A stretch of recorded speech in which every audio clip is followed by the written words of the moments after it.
Hello my dear friends, welcome to Lucky Education. और आज हम देखेंगे लेक्चर नंबर 7।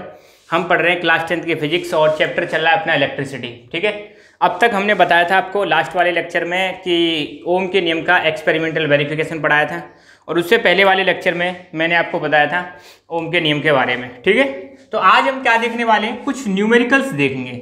कई बार क्या है, न्यूमेरिकल आ जाते हैं हमारे 10th के बोर्ड में, छोटे छोटे से एक न्यूमेरिकल दे देगा बड़ा छोटा सा, और उसके मतलब 1-2 नंबर आपको सीधे सीधे मिल जाएंगे।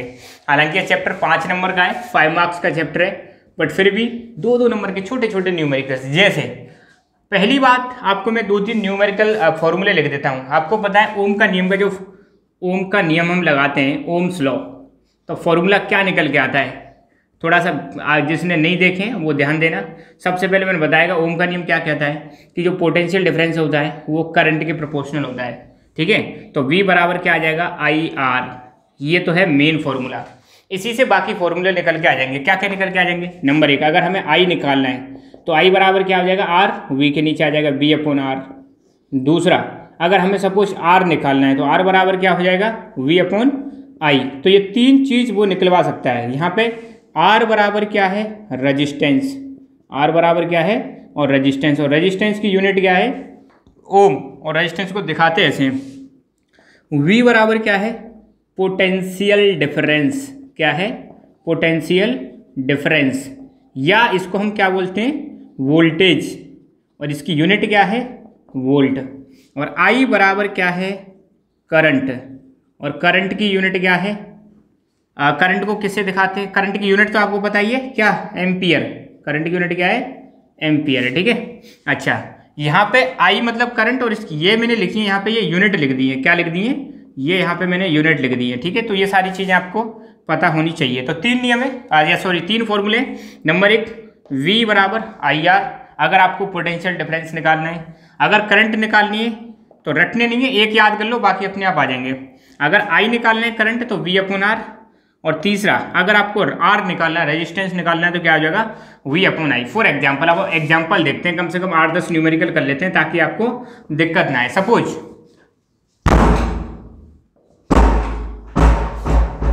सॉरी, ये चलो खैर कोई बात नहीं। तो एग्जाम्पल नंबर 1 में ध्यान देना कि एग्जाम्पल नंबर 1 में अगर मान लो V दे रखा है 20 वोल्ट, I दे रखा है 5 एम्पियर। ठीक है, क्या निकलवा रहा है वो, R निकलवा रहा है। अब लैंग्वेज कैसे भी आए उसमें ये तो पता चल जाएगा कि करंट क्या दे रखी है और पोटेंशियल डिफरेंस क्या दे रखा है, R क्या दे रखा है। अब देखो न्यूमेरिकल्स का करने का एक तरीका मैं आपको बताता हूँ। आप कहीं भी न्यूमेरिकल करना, आप फिजिक्स में करो चाहे मैथ में करो, मेरी एक स्ट्रेटेजी है हम कैसे न्यूमेरिकल करना चाहिए। हमें एक मेथड लगाना चाहिए, और मेथड का नाम है GFO। कौन सा मेथड है, GFO। G stands for given, F stands for formula, और O स्टैंड्स फॉर ऑपरेशन। ऐसे करके हमें न्यूमेरिकल करने चाहिए, चाहे मैथ हो चाहे आपकी फिजिक्स हो, कहीं भी न्यूमेरिकल हो। गिवन मतलब जो चीज़ें क्वेश्चन में दे रखी हैं पहले वो लिखो, फिर उसके बाद फॉर्मूला अप्लाई करो। और ऑपरेशन का मतलब है, आपको पता है मैथमेटिक्स में मल्टीप्लाई, डिवाइड, प्लस, माइनस, ये क्या हो गए, मैथमेटिकल ऑपरेशन हो गए। देखना कितना सुंदर लगेगा। कुछ लोग तो यार एक ही लाइन में न्यूमेरिकल खत्म कर देते हैं, मज़ा नहीं आता। अब इसको सॉल्व करते हैं, सॉल्यूशन। ठीक है, तो सबसे पहले हम गिवन लिख देंगे, हालांकि गिवन मैंने पहले ही लिख दिया है, पर फिर भी मैं बता रहा हूँ स्टैंडर्ड तरीका। V बराबर 20 वोल्ट, I बराबर 5 एम्पियर, और R निकालना है, तो ये तो हो गया गिवन। अब लगाना है फॉर्मूला। कौन सा फॉर्मूला लगाना है, R निकलवा रहा है तो हम लिख देंगे बाई ओम्स लॉ। क्या, बाई ओम्स लॉ। R बराबर क्या हो जाएगा, R बराबर हो जाएगा V/I। ठीक है, V कितना दे रखा है, 20 दे रखा है, I कितना दे रखा है, 5 दे रखा है, काट दो कितना आ जाएगा, 4, और रेजिस्टेंस की यूनिट क्या है, ओम, और अपना आंसर बॉक्स में रख दो। ये हो गया हमारा पहला न्यूमेरिकल। ठीक है, दूसरा न्यूमेरिकल करते हैं हम। देखो सिंपल है, अब मैं डायरेक्ट गिवन लिख देता हूँ, हालांकि मैंने यहाँ पे दे रखा है। मान लो आप क्वेश्चन पढ़ोगे तो सबसे पहले आप क्या लिखोगे, गिवन, पहली चीज़। ठीक है, तो यहाँ पे देखा ना, गिवन, फॉर्मूला, और बाकी क्या किया हमने, ऑपरेशन कर दिया। ये ऑपरेशन हो गया, डिवाइड किया हमने। ठीक है, दूसरा क्वेश्चन जैसे देखते हैं, यहाँ पे तो हमने क्या निकाला, R निकाला। आप सपोज R दे रखा है, R दे रखा है 100 ओम।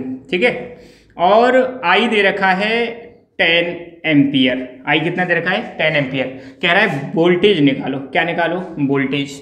तो हम क्या लिखेंगे, वही सिंपल, बाई ओम्स लॉ, किसके द्वारा? ओम के नियम के द्वारा।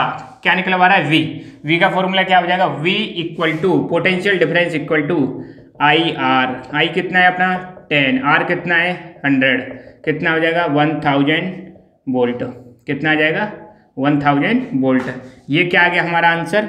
पोटेंशियल डिफरेंस आ गया। ठीक है, 2 क्वेश्चन हो गए, तो इनको नोट डाउन करो। बाकी और भी हमें क्वेश्चन करते हैं, धड़ाधड़ नोट डाउन करो। ठीक है, तो V निकाल लिया हमने, R निकाल लिया, अब की बार I निकालेंगे। ठीक है, तो V बराबर दे रखा है मान लो 100 वोल्ट, R बराबर दे रखा है सपोज 20 ओम। क्या निकलवाना है? I निकलवा रहा है। ठीक है, तो हम वही लिखेंगे बाई, ये हो गया गिवन में, कहाँ पे हो गया? गिवन में हो गया। तो हम लिख देंगे फॉर्मूला। क्या फॉर्मूला लिखोगे? बाई ओम्स लॉ, किसके नियम के द्वारा? ओम के नियम के द्वारा। I बराबर क्या होता है? V upon R। क्या होता है? V upon R। V कितना है? 100 ले लिया, R कितना है? 20 ले लिया। काटो पीटो, काटने पीटने के बाद क्या पता चला? 5 आ रहा है। कितना एम्पियर आ गया? 5 एम्पियर आ गया। ठीक है, ये क्वेश्चन हो गया। और देखते हैं, बहुत छोटे छोटे क्वेश्चन आएंगे। चलो अब की बार थोड़े पॉइंट में ले लेते हैं। Example number 4। ठीक है, अब सपोज I दे रखी है हमारी 0.5 एम्पियर। ठीक है, और R दे रखा है 50 ओम। क्या दे रखा है? 50 ओम। V निकालना है। क्या निकालना है? V निकालना है। ये गिवन है भाई। क्या है? गिवन। तो V हम फिर वही लिखेंगे बाई ओम्स लॉ, किसके नियम के द्वारा? ओम के नियम के द्वारा। ध्यान रखना, ये चीज़ मैं अभी करा रहा हूँ। अभी हम जब रेजिस्टेंस पढ़ेंगे तो रेजिस्टेंस में थोड़े बड़े बड़े से क्वेश्चन हैं, ज़्यादा बड़े भी नहीं है, खैर इतनी ज़्यादा टेंशन लेने की जरूरत नहीं है। वहाँ पे ये हमें अगर अच्छी तरह से तीनों फॉर्मूले सेट हो गए तो हम आसानी से निकाल सकते हैं। तो इनको हम एक बार अच्छी तरह से प्रैक्टिस कर लेते हैं। तो V बराबर क्या होता है? I multiply R। I कितना है? 0.5 मल्टीप्लाई R कितना है? 50। ठीक है, तो इसको मल्टीप्लाई करोगे कितना आ जाएगा? 25 वोल्ट। ठीक है, सिंपल है, आसान है, आसान है, तो लिख लो। अच्छा, अगला क्वेश्चन हम करते हैं एक और। ये कई सारे क्वेश्चन हो गए, एक और ले लेते हैं। चलो एग्जाम्पल नंबर 5, और फिर बाकी आप बुक में देखना, आपको जो भी दे रखे हो सारे आप आसानी से कर लोगे। अब की बार मान लो V बराबर दे रखा है 240 वोल्ट, R दे रखा है आपका सपोज 120, कितना दे रखा है? 120 ओम। I निकलवा रहा है। क्या निकलवा रहा है? I निकलवा रहा है। तो I हम क्या लिख देंगे? By Ohm's law, by Ohm's law. I बराबर क्या होता है? V अपॉन R, और I बराबर क्या हो जाएगा? 240 डिवाइडेड बाई 120, काट दो तो I बराबर कितना निकल के आ जाएगा? 2 एम्पियर निकल के आ जाएगा। सिंपल है। अब कैसा भी आए, अब क्या होगा क्वेश्चन में, ज़्यादा से ज़्यादा आपकी वैल्यू चेंज करेगा। ठीक है, तो आपको तो कुछ नहीं करना, बस एक फॉर्मूला याद कर लो, बाकी सारी चीज़ें आपको ऑटोमेटिकली आ जाएंगी। आपको क्या याद रखना है? ओम के नियम से V प्रोपोर्शनल होता है I, तो V बराबर IR हो जाएगा। R यहाँ पे एक कांस्टेंट है जिसको हम क्या बोलते हैं? रेजिस्टेंस बोलते हैं। अब ये आपको इधर उधर करना आता ही होगा मैथमेटिक्स में, ये तो आई एम श्योर।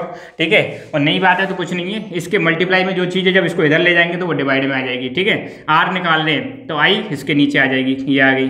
अगर हमें क्या चाहिए? I चाहिए तो R इसके नीचे आ जाएगा। ठीक है, दूसरे वाले। तो ऐसे करके न्यूमेरिकल करने, कुछ खास नहीं है, बहुत ही सिंपल है। इनकी प्रैक्टिस करना, और बुक में 1-2 दे रखे हो तो उनको देखना। ठीक है, अब हम इसके बाद यही चीज़ बाद में काम आएगी। बाद में कब आएगी? जब मैं आपको रेजिस्टेंस पढ़ाऊंगा। अब अपना टॉपिक जो नेक्स्ट स्टार्ट होने वाला है, रेजिस्टेंस स्टार्ट होने वाला है कि रेजिस्टेंस क्या है, रेजिस्टेंस किन किन चीज़ों पे डिपेंड करता है, और फिर हम देखेंगे रेजिस्टेंस का कॉम्बिनेशन, रेजिस्टेंस को कितने प्रकार से कंबाइन किया जाता है। तो वो आने वाले लेक्चर्स में उनको हम करेंगे। और फिर उसके बाद न्यूमेरिकल, सीरीज के न्यूमेरिकल अलग देखेंगे, पैरेलल के अलग देखेंगे। ठीक है, तो बहुत मजा आने वाला है, इंटरेस्टिंग चैप्टर है। फिजिक्स में रटने की जरूरत नहीं है कुछ भी। ठीक है, सो आई होप आपको चीज़ें समझ में आई होंगी। फिर भी आपके कोई सुझाव हो तो आप दे सकते हो। I will definitely work on them. So thank you so much. Keep learning, keep enjoying, stay safe, stay healthy. जय हिंद, जय भारत।